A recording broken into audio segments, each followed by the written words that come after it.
ഈ സിനിമയിൽ 3 different സിറ്റുവേഷനിലായിട്ട് 3 dialogue വരുന്നുണ്ട്.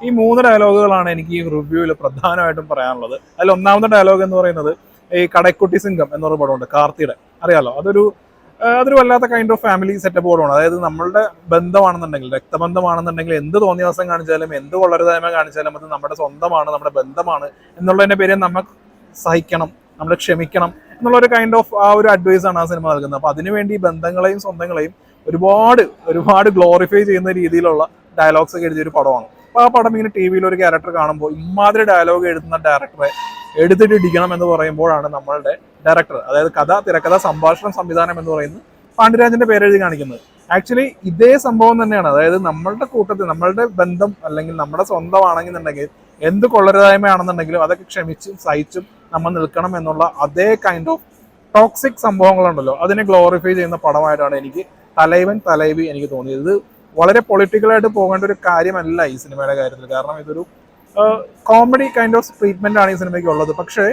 പക്ഷേ ഈ സിനിമയിൽ പറയുന്ന റിലേഷൻ എന്ന് പറയുന്നത് അത് ഭർത്താവിന്റെയും ഭാര്യയുടെയാണ്. ഒരിക്കലും ഭർത്താവിന്റെയും ഭാര്യയുടെയും ഇടയിൽ ഉണ്ടാവാൻ പാടില്ലാത്ത രീതിയിലുള്ള ടോക്സിക് ആയിട്ടുള്ള കുറെ കാര്യങ്ങളുണ്ട്.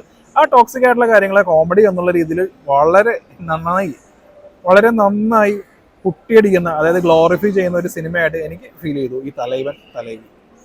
ഇനി അപ്പാർട്ട് ഫ്രം പൊളിറ്റിക്സ്, ഈ സിനിമയെ കുറിച്ച് പറയുകയാണെന്നുണ്ടെങ്കിൽ വളരെ എക്സെൻട്രിക് ആയിട്ടുള്ള ഓവർ ദ ടോപ്പ് ആയിട്ടുള്ള 2 ക്യാരക്ടേഴ്സിനാണ് ഇതിലെ നായകനും നായികയും പ്ലേ ചെയ്യേണ്ടതെന്ന് വിജയ് സേതുപതിയുടെ അടുത്തും ഈ നിത്യ മേനോന്റെ അടുത്തും ഓൾറെഡി പറഞ്ഞു വെച്ചിട്ടുണ്ട്. അപ്പൊ അവരത് അവരുടെ മാക്സിമം ലെവലിൽ കാണിച്ചിട്ടുണ്ട്. കാരണം എക്സെൻട്രിക് ആണ്. എക്സെൻട്രിക് എന്ന് പറഞ്ഞാൽ എക്സെൻട്രിക്കിന്റെ ഹൈ ലെവലാണ്. പക്ഷേ ഈ സിനിമയുടെ ഫസ്റ്റ് ഹാഫ് എന്ന് പറയുന്നത് വളരെ എൻജോയബിൾ ആണ്, സീരിയസ്ലി. അതിന് കാരണം എന്താണെന്ന് വെച്ചിട്ടുണ്ടെങ്കിൽ, ഒന്നാമത്തെ കാര്യം, ഈ എക്സെൻട്രിക് ആയിട്ടുള്ള ഈ പോർട്രയൽ ഉണ്ടല്ലോ, ഈ നായകന്റെയും നായികയുടെയും, ഇത് ആദ്യം കാണുമ്പോൾ നമുക്ക് രസമാണ്. അതിന്റെ കൂട്ടത്തിൽ ഇതിനകത്ത് വിജയ് സേതുപതിയുടെ ക്യാരക്ടർ ഒരു പൊറോട്ട മാസ്റ്റർ ആണ്.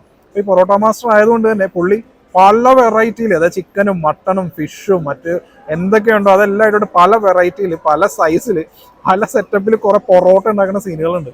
ഈ സീനുകൾ കാണുന്നതുണ്ടല്ലോ, ശരിക്കും പറയാൻ നമ്മുടെ ഉള്ളില് നമ്മൾ വിശന്നെങ്ങാനോട് ഇരിക്കുന്നതെന്നുണ്ടെങ്കിൽ പെട്ടു.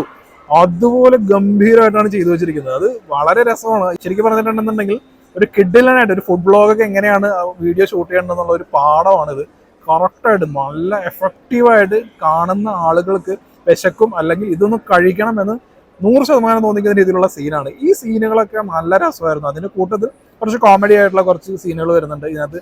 വിജയ് സേതുപതിയുടെ നിത്യ മേനോന്റെയൊക്കെ ആക്ടിങ്, ഇതാണ് കാര്യങ്ങൾ. കാരണം ആ ക്യാരക്ടേഴ്സിന് ആ ലെവലിൽ നല്ല രസമാണ്. ഫസ്റ്റ് ഹാഫ് ഹിലേറിയസ് ആണെന്ന് തന്നെ പറയാം. അപ്പോഴാണ് സെക്കൻഡ് ഹാഫ് വരുന്നത്. സെക്കൻഡ് ഹാഫ് എന്ന് പറയുന്നത് നമ്മൾ വിചാരിക്കും ഒരു കൂട്ടം ആളുകൾ വരുന്നു, അപ്പോൾ വലിയ കറുപ്പന്റെ വടിവാളെന്നൊക്കെ പറയൂലേ, ആ അറിവ് എടുത്തിട്ട് നായകനെ നിൽക്കുമ്പോഴാണ് സെക്കൻഡ് ഇന്റർവൽ എന്ന് എഴുതി കാണിക്കുന്നത്. അപ്പോൾ നമ്മൾ വിചാരിക്കും ഇനി അങ്ങോട്ട് ഒരുപാട് ഇൻട്രസ്റ്റിംഗ് ആയിട്ടുള്ള കുറെ കാര്യങ്ങൾ സ്ക്രീനിൽ നടക്കും എന്ന് വിചാരിക്കും. പക്ഷേ ആ ഇന്റർവെല്ലിൽ കാണിക്കുന്ന ബിൽഡപ്പ് സീൻ അതൊന്നുമല്ല, ചുമ്മാ കാണിച്ചാണ്, നിങ്ങളെ പറ്റിക്കാൻ എന്നുള്ള രീതിയിലാണ് സെക്കൻഡ് ഹാഫ് തുടങ്ങുന്നത്. പിന്നീട് അങ്ങോട്ടേക്ക് വരുന്ന സംഭവം എന്താണെന്ന് വെച്ചിട്ടുണ്ടെങ്കിൽ, ഇതിൽ ഞാൻ പറഞ്ഞ പോലെ 3 ഡയലോഗ് ഉണ്ടെന്ന് പറഞ്ഞു. അതായത് ആദ്യത്തെ ഡയലോഗ് ഞാൻ പറഞ്ഞു കഴിഞ്ഞു. രണ്ടാമത്തെ ഡയലോഗ് എന്ന് പറയുന്നത് വീട്ടുകാരെ സമ്മതമില്ലാണ്ട് ഇറങ്ങി വരുന്ന ആളാണ് നായിക. അപ്പോൾ നായിക പറയും, ആദ്യത്തെ 2 ദിവസം എന്നെ കുറിച്ച് ഓർത്ത്, അതായത് നായികയെ കുറിച്ച് ഓർത്ത് അവരുടെ വീട്ടുകാർ കരയും. പിന്നീടുള്ള ദിവസങ്ങൾ മുഴുവൻ നിന്നെ കുറിച്ച് ഓർത്ത്, അതായത് ഇറക്കിക്കൊണ്ടുപോയ ആള് വിജയ് സേതുപതിനെ ഓർത്ത് കരയുമെന്നുള്ളത്. പക്ഷെ കരയുന്നത് നമ്മളാണ്. കാര്യം എന്ന് വെച്ചിട്ടുണ്ടെങ്കിൽ പിന്നെ റിപ്പീറ്റഡ് ആയിട്ടുള്ള കുറെ സീനുകളാണ് സെക്കൻഡ് ഹാഫിൽ വരുന്നത്. കാരണം ഇവർ തമ്മിലുള്ള വഴക്ക് ഒരു ഫുൾ ടൈം വഴക്കാണ്. വഴക്കെന്ന് പറഞ്ഞിട്ടുണ്ടെങ്കിൽ ഇവർ തമ്മിലുള്ള വഴക്ക് പിന്നീട് 2 വീട്ടുകാരുടെ വഴക്കാവും. ആ 2 വീട്ടുകാരെന്നുള്ളത് പിന്നീട് പല ആളുകളുടെ വഴക്കായിട്ട് മാറും എന്നുള്ള രീതിയിൽ ഒരു ഹിലേറിയസ് ആയിട്ടുള്ള തോട്ടാണ് ഈ സിനിമയ്ക്കുള്ളത്. പക്ഷേ റിപ്പീറ്റഡ് ആയിട്ടുള്ള സീൻ ഈ സിനിമയ്ക്ക് ഓൾമോസ്റ്റ് ഒരു 2-2.5 മണിക്കൂർ നീളമൊന്നും ഉണ്ട്.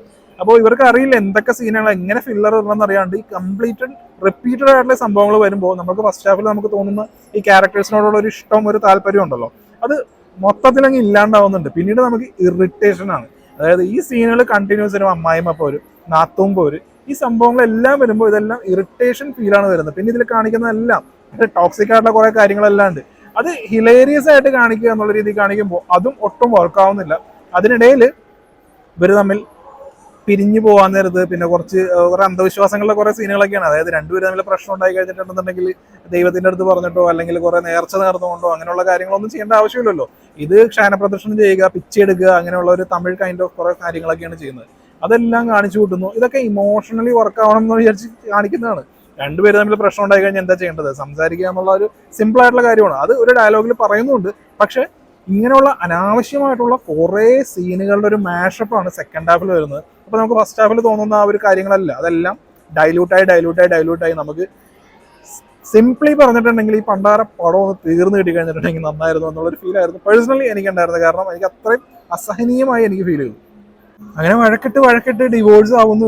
ഡിവോഴ്സ് ആയി കഴിഞ്ഞ് കഴിയുമ്പോൾ പിന്നെ എന്താ പറയുക, ഡിവോഴ്സ് ഇവർക്ക് പറ്റില്ല, വീണ്ടും ഒന്നിക്കുമ്പോൾ ഒരു യോഗി ബാബുയുടെ ക്യാരക്ടർ ഉണ്ട്. യോഗയുടെ ക്യാരക്ടർ പറയും ഇവർ രണ്ടുപേരും ലൂസാണ്, ഇവർ ഇത്ര നേരം കണ്ടോണ്ടിരുന്ന നമ്മളെ വേണം പറയാനെന്നുള്ളത്. ആക്ച്വലി അതാണ് ഈ സിനിമയുടെ ടാഗ് ലൈൻ എന്ന് പറയുന്നത്.